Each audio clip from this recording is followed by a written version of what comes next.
analista político, que también va a participar de este primer tema y tiene que ver con esta cuarta ronda de negociaciones entre Washington y La Habana. Quiero comenzar con esto. Fuentes han confirmado aquí, América Noticias, dos visitas importantes a Cuba. Una, Kerry, el secretario Kerry viajaría presuntamente para el 2 de julio, lo que deja además abierta la posibilidad de que el 4 de julio, un día importantísimo para los estadounidenses, Día de la Independencia, la pase en La Habana. La otra tiene que ver con Obama. Vuelve el tema de una visita próxima, tal vez mucho más próximo de lo que se pensaba, del presidente Barack Obama a Cuba. Vamos a hablar de esos temas. Oscar, Kerry en Cuba, ¿qué significa? Freddy, estamos ante una hoja de ruta anunciada que es una bola de nieve que viene dando vueltas y cada día crece más. Todos estamos muy ansiosos porque queremos ver los resultados pasado mañana. En diplomacia no es así, son cosas muy graduales, muy dosificadamente, muy lentas, pero esto cada día se va abriendo más. La pregunta es, desde el punto de vista cubano, ¿esto es bueno? Para mí es muy bueno. Para mí es muy bueno porque llevamos 56 años en un punto cero, en un status quo que no ha dado resultados de una parte ni de la otra. Y lo más importante, el pueblo de Cuba pasando muchas necesidades. Y la otra cosa muy importante, que es muy triste, el pueblo de Cuba huyendo del país. A través de los años, la nación cubana se ha desangrado y le ha entregado sus valores, el poder que tiene el cubano, que somos, yo a veces digo que perdonándome a los demás países, somos como una raza superior, donde quiera que llegamos, llegan cubanos al desierto, se destacan, donde quiera que están, y todo eso lamentablemente no ha podido ser en Cuba y ha sido en el exterior. Entonces, desde ese punto de vista, bueno, la Unión Soviética estuvo 75 años y todos sus países satélites estuvieron 75 años. ¿Por qué nosotros vamos a esperar, si estamos en el año 56, esperar a los 75? No ha dado resultados la política anterior. Vamos a cambiarla y vamos a comenzar desde ahora con esta hoja de ruta. Y yo estoy seguro que estamos en el occidente, estamos en el hemisferio occidental y yo estoy seguro que esto va a ser muy bueno. Y lo más importante, quizá yo esté equivocado, pero el pueblo de Cuba, casi el 100%, con excepción del gobierno de Cuba, fíjate que digo que casi con excepción del gobierno de Cuba, que no está muy contento con las relaciones, le gustaba quedarse de víctima, le gustaba quedarse en la historia con las botas puestas, pero esto lo ha tenido de una forma u otra a aceptar porque tiene necesidades. A ver, Andrés, Oscar está optimista por lo que nos está diciendo, pero le preguntaba a él sobre Kerry, Obama en Cuba. Obama va a ir, porque además lo dejó entrever en el primer discurso que nos dio, el regalo que nos dio por San Lázaro fue dar ese discurso triunfalista y prácticamente lo dejó entrever. La visita, el problema es que si Cuba permite, es decir, si después de tantos años en Cuba se permite la entrada de un presidente americano al régimen en el que le conviene que vaya primero. Entró un expresidente, que fue Jimmy Carter en su momento, y creo que el otro alto funcionario sería Bill Richardson. Pero no pero mucho en otro talante. Que el presidente en funciones, por supuesto. Con su Beast, con el Cadillac enorme, que yo no sé cómo va a entrar por La Habana, a lo mejor hasta se lo roban. Pero bueno, que pase por La Habana y estas cosas. Si Cuba lo permite, el régimen, pienso que lo que más le conviene es permitírselo a este presidente, porque no se ve tanto como una concesión, porque ya Raúl lo bendijo, le dijo que era un hombre de orígenes humildes, que era un presidente negro, que es una excepción. Dársela a otro presidente se ve más como una concesión. Ahora, a ver, ¿qué es lo que dice el portavoz de la Casa Blanca? Se refirió específicamente sobre esta visita de Obama a Cuba, posible visita. Well, I know that there's one person in particular that hopes President Obama will be in Havana at some point in the relatively recent future, and that's President Obama himself.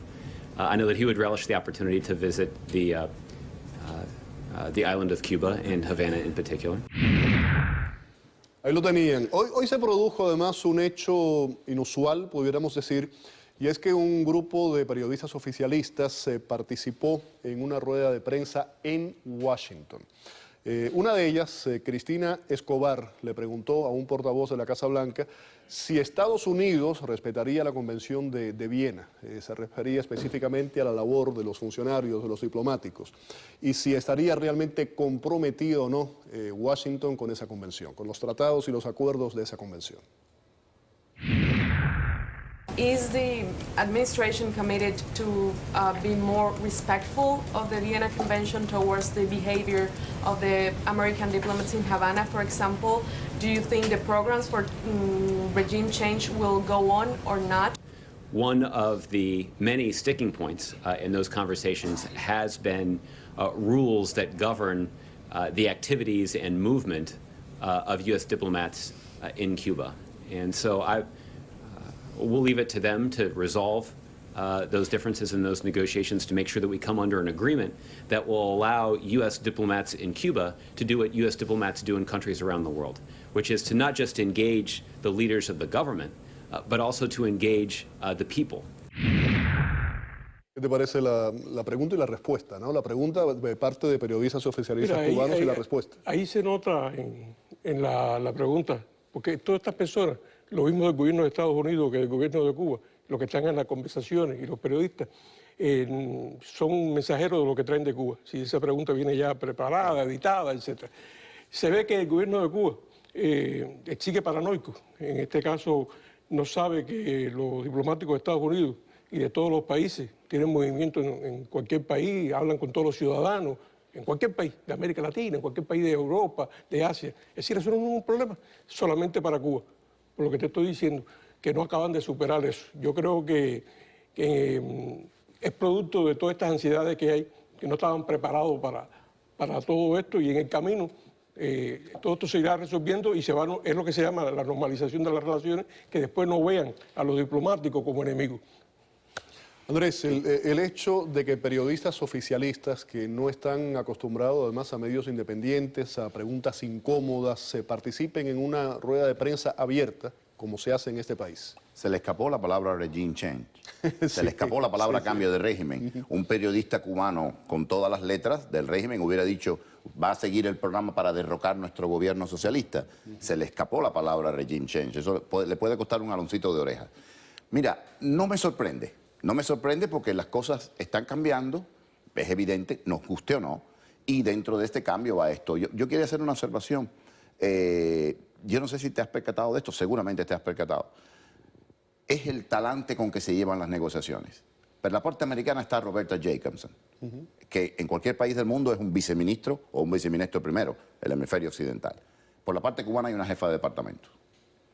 Ella dice que se va a pedir al gobierno de Cuba que los diplomáticos norteamericanos tengan más libertad. No absoluta libertad, como debe ser, claro, sino más libertad. Ya este talante va tirando la pelota bajito para no pasarse de las expectativas de lo que el gobierno cubano puede dar sin que la paranoia que mencionaba Peña, mi amigo aquí, les venza y le sobreponga. Entonces, ellos están poniendo las expectativas bajas.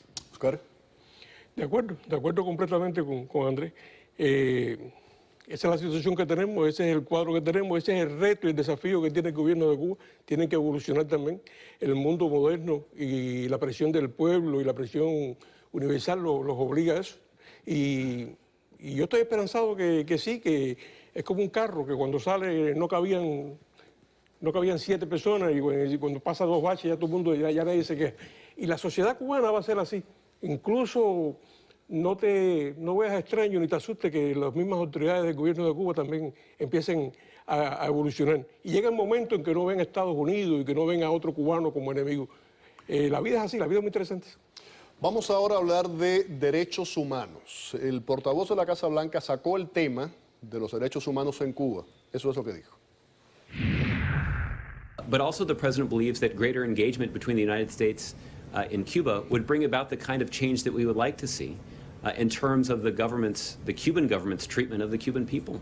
We continue to have significant concerns about the way that the Cuban government all too often fails to respect the basic universal human rights that we hold so dear in this country. That there are too many Cuban political activists, Cuban journalists, who see their freedom of speech, their freedom of assembly, their freedom of expression trampled by the Cuban government. That continues to be a source of significant concern, not just on the part of the President of the United States, but by a lot of Americans. Con la presión que tiene Obama de parte de una gran parte de la comunidad cubana, que ya no somos tan importantes como antes, y la presión de algunos políticos republicanos que no están haciendo la presión que todos esperábamos. Es importante acotar estas dos cosas. Claro que tiene que decir que se preocupa también por los derechos humanos, pero a mí me preocupa una cosa, Félix. O sea, ¿no crees que hay una preocupación genuina? No. No lo crees. Los gobernantes jamás tienen preocupaciones genuinas por lo que le pasa al pueblo, ni siquiera por lo que le pasa al pueblo de aquí. Es una declaración fuerte. Es mi experiencia de casi 60 años de vida. Es decir, el gobernante va a gobernar y a ver todo lo que puede sacar. Claro que si le puede salir bien y llevar una política correcta y además traer bienestar, eso redunda en votos y le va. Pero no es el objetivo fundamental. No digo que el político quiera hacernos daño, pero hacernos bien no es su principal objetivo. Pero lo que te quería anotar es, Peña dice dos cosas que van en la dirección correcta, pero no necesariamente son correctas, son justas al 100%. El pueblo de Cuba no está escrito en ninguna parte que saque ningún beneficio de estos arreglos, porque yo sigo diciendo que esto es un arreglo entre primos. Y segundo, que el pueblo de Cuba en su enorme mayoría esté de acuerdo con la normalización de relaciones, denota que el pueblo de Cuba tiene un problema y piensa que así lo va a resolver, y es genuino y hay que respetarlo. Pero el pueblo de Cuba ya se ha equivocado varias veces, porque ese fue el mismo pueblo que dijo Fidel, esta es tu casa. Si uno seguía por lo que piensa el pueblo de Cuba, estamos fritos. Oscar. Mira, volviendo al punto tan interesante que decía Andrés, coincido con Andrés con relación a ese tema de cuando tú oyes expresiones políticas. A la representante de Estados Unidos la estaban cuestionando ayer en el Senado. Y yo tengo que ser honesto, como te fue Andrés también. Cuando tú oyes esas presiones, tú dices, están garantizando, en el caso del senador de Nueva Jersey, garantizando su voto, el voto del votante que quiere escuchar eso. Pero eso no quiere decir que de verdad sea una cosa científica, que sea lo correcto. Lamentablemente a veces se confunde, ¿no? Aquí en Miami hemos tenido mucha experiencia de eso. Tú dices, esto es lo correcto, este es garantizando el voto. Porque lamentablemente hay un sector de nuestros padres y nuestros abuelos que llevan muchos años aquí y consideran de verdad, de buena fe, que apretar los tornillos, que cerrar por aquí, cerrar por allá, eso da resultados. Y no se dan cuenta que matemáticamente han pasado muchos años y no da eso. Y lo más importante es el pueblo. Eso que decía Andrés ahora, que el pueblo a lo mejor se equivoca, eso es verdad. Se equivocó en el 59, se ha equivocado mucho, etc. Pero, mira, este pero es muy importante. La pregunta honesta que tenemos que hacernos. ¿Está mejor el pueblo de China, el pueblo de Vietnam, hoy que ayer? Nosotros estábamos en Cuba, yo me recuerdo, Andrés tiene que recordarse, se recogían hasta clavos oxidados para mandar para Vietnam. China, todo el mundo se vestía de azul caqui de un mismo color. Se acostaban a la misma hora. Hoy China no es así, hoy Vietnam no es así. Hoy Vietnam puede ayudar a Cuba con arroz, con alimentos, ¿sí? Se ha cambiado todo. Entonces, si pensamos en pueblo, si pensamos que la gente... pero estás hablando de economía. De economía. Sí, si pensamos que la gente coma 3 veces, que no, eso es lo que le falta al pueblo de Cuba. Y yo creo que cuando el pueblo de Cuba coma 3 veces, cuando tenga techo todo el mundo, cuando todo el mundo... Nos podrán criticar por esto, nos podrán decir que... Pero yo creo que si tú tienes necesidades, tú no vas a pensar en elecciones, tú no vas a pensar en derechos humanos. Y eso está probado. Que yo creo que lo básico es tus hijos que coman, tus hijos que se alimenten, que no se mojen, que no le caiga un rayo. Y la pregunta es, la dejo en el aire. ¿Está mejor China hoy que ayer? ¿Por qué le vamos a tener miedo a las inversiones? ¿Está mejor Vietnam hoy que ayer? Están mejor hoy esos pueblos. Andrés. Yo pienso que ¿qué es lo que queremos para Cuba? Peña tiene razón. No solamente China, Cuba hoy está mejor que ayer. Está mejor hoy, aunque Obama todavía no le ha dado ni un centavo, ni un clavo oxidado, como dice él. Pero está mejor porque por lo menos le dieron una bocanada de esperanza. Eso está claro. Ahora, si lo que queremos, como tú anotabas, era solo bienestar económico, que yo no estoy seguro que en Cuba llegue ni siquiera el bienestar económico, pero suponiendo que llegue, y si con eso nos conformamos, está bien. Si queremos libertad es otra cosa. Peña dice una cosa que es correcta. Primero el hombre tiene que comer, yo lo dije en tu programa anterior, y después piensa. Estamos totalmente de acuerdo. Pero es que ya el pueblo cubano estuvo en una situación económica privilegiada antes que llegara este señor, el Calígula tropical, como le llamo yo a Fidel Castro. Pero lo vendió allá todo, lo tiró del por la borda. 59 para acá. ¿Qué pasó con la subvención soviética durante toda una época? ¿La crisis cubana se debe al embargo? No, claro que no. La crisis cubana se debe a que el régimen comunista no es capaz de producir nada. Pero eso se vio en la Unión Soviética y se vio en todos sitios. Pero lo que te decía antes, Cuba ya estuvo en un periodo de bonanza, era entre los primeros países de este hemisferio. Yo recuerdo hace años atrás, conocí aquí a un guajiro cubano que tenía Sí. una finca aquí en Homestead. Y un día conversando con él le digo eso mismo. Y él me dice, ¿qué pasó con los aguacates? ¿Dónde están los aguacates, las guayabas? ¿El embargo?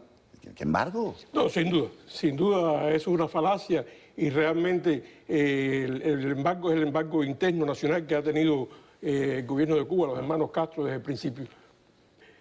Sin embargo, han pasado muchos años y ya esos argumentos, esas consignas que le hacían a nuestros padres y abuelos que se cortaron la cabeza en el 59, la pusieron en una bandeja, le dijeron, Fidel, esta es tu casa, no pienses más, no pienso más, piensa tú por mí. Es de verdad que el pueblo de Cuba cívicamente perdió, se cortó la cabeza y dejó que pensaran por ello. El problema es que nunca llegamos a ser fuimos casi una nación. Económicamente estábamos muy bien. Nos faltó exhibismo siempre. Nunca terminamos nuestras asignaturas pendientes. Nunca logramos que Martí, Maceo y Máximo Gómez estuvieran de acuerdo. Nunca hubo la integración plena de los negros que llevaron toda la guerra de independencia. Y cuando digo negros, digo miles de minorías. En Cuba faltó exhibismo. La economía sobraba, aunque había gente pobre. Pero nos faltó el sentido de patria. Casi llegamos y no llegamos. Entonces, eso pudiera volver a fallar. Pudiera salir bien, es una gran interrogante. Yo parto de un punto de vista. Yo lo repito siempre porque creo que hay que tener honestidad intelectual. Nunca estuve de acuerdo con estas medidas.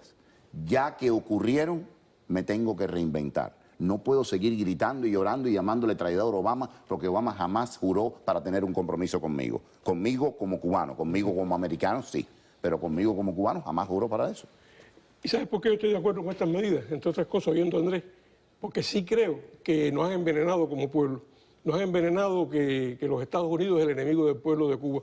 Nos han envenenado por año y por año y por año. Y estas cosas que están sucediendo ahora y que Obama visite Cuba son cosas que están a favor de limpiar y sanear el terreno cubano. No es el Estados Unidos el enemigo éramos nosotros mismos los cubanos, que nos creímos todo lo que decía Fidel Castro, que fuimos fanáticos en ese sentido. Realmente, Andrés decía una cosa que es verdad.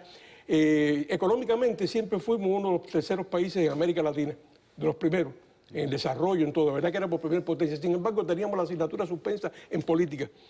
Cuando mejor estaba Cuba, vino Batista y dio un golpe de Estado innecesario. Faltaban 3 meses para las elecciones. Yendo más para atrás, Machado era presidente de Cuba, era un general del ejército Mambí. Su primer periodo hizo la carretera central, hizo el Capitolio, que es igual que el de Washington. Cuba prosperaba. Y sin embargo, por el delito de decir que quería estar 5 años más, se hizo una revolución violenta contra él. Todo el mundo en Cuba con una pistola 45, los estudiantes en vez de estar estudiando en la universidad con una pistola 45, la guapería. Realmente, políticamente, cívicamente, todavía estamos suspensos hasta el día de hoy. Es un arrastre que tenemos. Yo quiero regresar al tema de los derechos humanos. Ayer aquí en este programa hubo un invitado que dice que el tema de los derechos humanos se lo tienen que ganar los cubanos. Lo dijo aquí. Quiero analizar esto realmente. ¿Qué papel puede jugar Estados Unidos? ¿Qué papel debe o tiene que jugar la comunidad europea? Hay un silencio cómplice, lo ha habido a través de muchos años de Europa, de Estados Unidos. Por ejemplo, se ha juzgado igual a Pinochet que a Fidel Castro, o a Franco que a Fidel Castro. Hay una doble moral en todo esto. Vamos a la pausa y regresamos.